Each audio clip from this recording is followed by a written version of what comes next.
If you can imagine the scene, the year is 450 BC, and Nehemiah has finally completed his long journey west from the nation of Babylon back to the city of Jerusalem. And 150 years earlier, the world power of the time, Babylon, had invaded the city of Jerusalem and absolutely burned it to the ground, had destroyed everything, and had taken the best and the brightest people captive back with them back to Babylon. And Nehemiah kind of fell in that rank. In fact, Nehemiah was actually born into captivity. This one of these heroes of the Old Testament.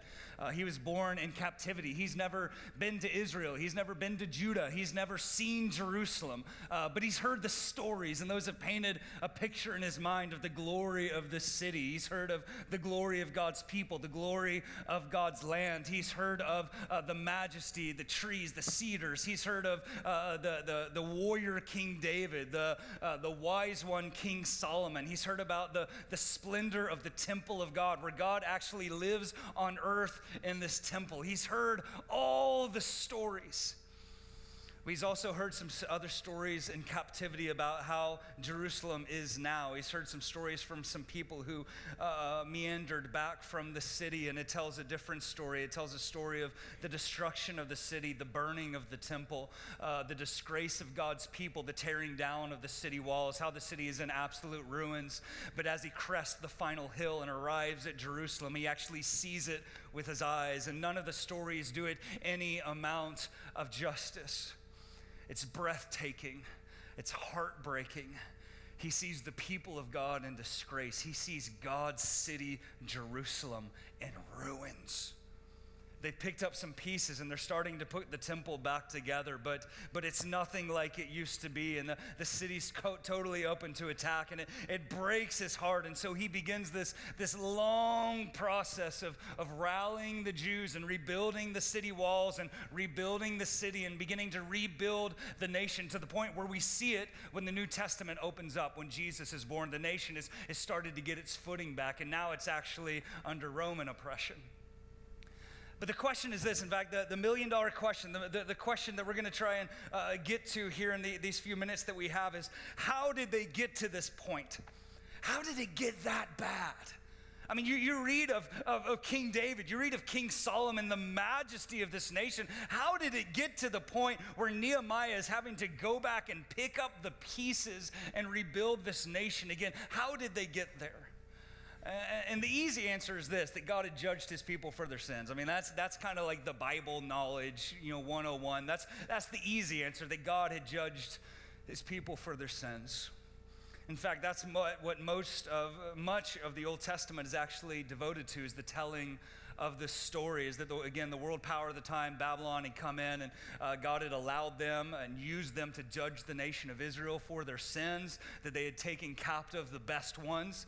That's where the book of Daniel comes from. That's where Shadrach, Meshach, and Abednego, that story in the fiery furnace, that's where that comes from. That didn't happen in Israel. That happened in Babylon, because these guys were in captivity. They'd been taken captive. But how did they get there? Why the judgment? What had happened?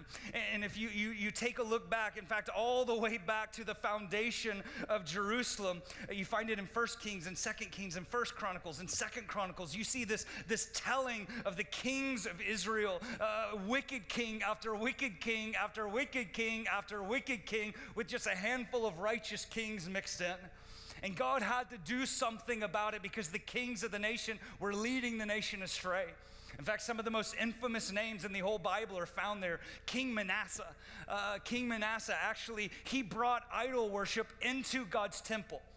If you can imagine that, God's temple, literally where God lived on earth, he brought idols in, and he replaced the things of God with the things of the enemy, for them to come in and worship those things. King Ahab, he brought Baal worship and Asherah worship to the nation, where people, literally the people of God, were sacrificing their children and having orgies and having witchcraft in order to worship these gods. King Jeroboam, he made 2 golden calves, and he put them in Israel, and he said, don't worry about going to the temple. These golden calves are what set you free from Egypt. Talk about a smack in the face to the one who set him free. And God had to do something about it. And so the Babylonians come in and they destroy everything. God had to destroy everything so we could build it back up again. But before that, the Assyrians had already come in. God had already allowed the Assyrians and judged the nation with the Assyrian captivity and come in and destroyed the nations, killed thousands, taken thousands captive, but the people still wouldn't turn. And so God was speaking at every single turn by the voice of his prophets. Every single prophetic book pretty much that you read in the Old Testament is the warnings of God against the behavior, the sins of the nation, the kings of the nation. This is where Elijah and Elisha, Jeremiah, Isaiah, Obadiah, Zephaniah, Ezekiel, this is where these guys are, Hosea, Joel. All these guys are crying out for the people of God to return to God, but they wouldn't return because they loved their other loves so much. And so even before that, God had already split the nation in two. As a result of the sins of King Solomon, he had split the nation into the northern nation of Israel and the southern nation of Judah. As a punishment on the sins of the people, he began to divide the people because of the sins of King Solomon. Remember, everybody remembers King Solomon, but most of us remember the good days. But King Solomon did what God told him not to do. King Solomon married women outside of his faith. Warning. And it says that they distracted him, that he began actually worshiping idols in his old age. And it says that at the very end, that his heart was not fully devoted to the Lord his God. And if you really want to know how the nation of Israel fell apart, you go back one more step. Solomon's dad, King David. King David, David the giant slayer, David the great grandfather of Jesus. David. What did David do? How did we get to this point? If you really want to know how we got here, how we got to the point of Nehemiah having to go and pick up the pieces, we have to look at what King David did. What did King David do that 500 years later, the nation is in ruins? What did he do? Or maybe the more important question is this: what did he not do? What did he not do? See, King David had a son named Adonijah. Adonijah rebelliously tries to take the throne. It happened frequently in the other nations. Now it's crept into Israel. Adonijah, King David's son, tries to take the throne of his father, tries to usurp his power. And I have this feeling that if we can somehow get our minds around how this prince, how this almost king went sideways, we might be able to understand how all the kings went sideways and even bring it into our own scenario here. See, and this is so sobering because this has been haunting me for like the last month, literally straight. Can't get away from it. I read this one scripture and it grabbed my heart and it wouldn't let go. And I began to read the rest, almost the whole Old Testament, under the context of this one scripture, trying to disprove it. And it's so subtle that you'll miss it if you're not careful. How did the nation fall apart? How do we get there? Adonijah. We get a scripture here that tells us what King David's relationship, what his dad's relationship was like with Adonijah. 1 Kings 1:6 says, now his father, King David, had never disciplined him at any time, even by asking, why are you doing that? The reason why we find Nehemiah making a trek to go and rebuild a nation is because of something that was set in motion 500 years earlier, and it's summed up in 6 words. His father had never disciplined him. You want to know how a nation falls apart? His father had never disciplined him. Want to know how a family falls apart? His father had never disciplined him. This won't leave me alone.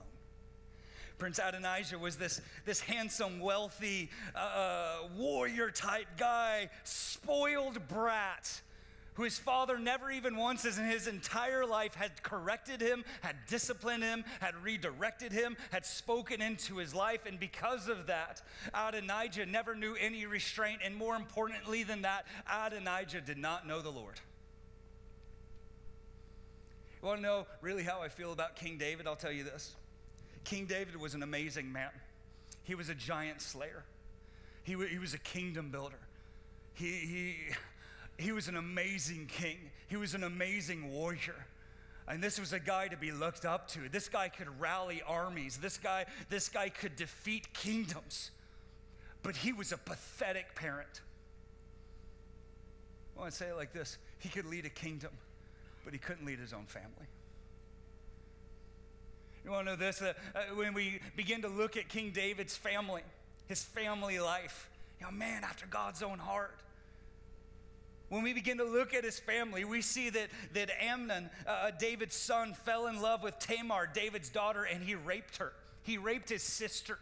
And so Absalom, another one of David's son, kills Amnon, his brother. And then Absalom tries to overthrow the throne and to take power, but instead Absalom dies in battle. And then Adonijah, because he was never disciplined, he tries to overthrow the throne. But at the last second, David names Solomon to be king, and then Solomon kills Adonijah. Chaos! Absolute chaos! Brothers killing brothers, brothers raping sisters, a family divided, a family that's imploding from the inside out. Absolute chaos. Why in the world, think about it, now knowing that, why in the world do you think that Solomon wrote so much about disciplining children in the book of Proverbs? Because he grew up in a home without discipline. He grew up in a home where dad was the greatest king and the greatest warrior, but he never talked to his kids. Solomon writes this, he says, discipline your children while there's still hope, or else you will ruin their lives. Because he had seen it firsthand.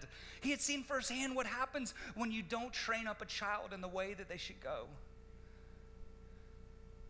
And seen that it can destroy a nation. And that's the pattern. That's the pattern that we see playing out all throughout the Old Testament. We see this pattern just play out again and again and again of wicked king, of brother killing brother, and father killing son, and son killing father, and wicked king having wicked children who become wicked kings. And even this, it's stunning when you go back and look at it. Even King Hezekiah and King Josiah, the two most righteous kings in the entire Old Testament, had wicked sons who became wicked kings after them. They could lead a nation, but they couldn't lead their family. In fact, I'll say it like this. This is something, hopefully this gets your attention. Hopefully you'll write this down. The reason for the fall of Old Testament Israel is the same reason for the fall of modern day America, the collapse of the godly family. Let me say that again. The reason for the fall of Old Testament Israel is the same reason for the fall of modern day America, the collapse of the godly family. You want to know how a nation falls in other 6 words? The collapse of the godly family. The collapse of the godly family. Godly men and women, godly parents, godly fathers, godly mothers, not having godly children who then go and have godly families, who then go and have godly families, who then go and have godly families. I'm not pointing my finger at the world. We're not pointing out there. We're not saying, hey, world, why aren't you having godly families? There's no expectation on the world to have godly families. We're talking about the church today. We're talking about godly mothers and godly fathers, godly husbands and godly wives, raising godly kids who will then go and do the same. That's what we're talking about. Because since the very beginning, the family has been God's method of bringing his kingdom to come to pass here on earth and imparting the gospel into the next generation. The family has always been the building block of God's plans. It's always been since the very beginning.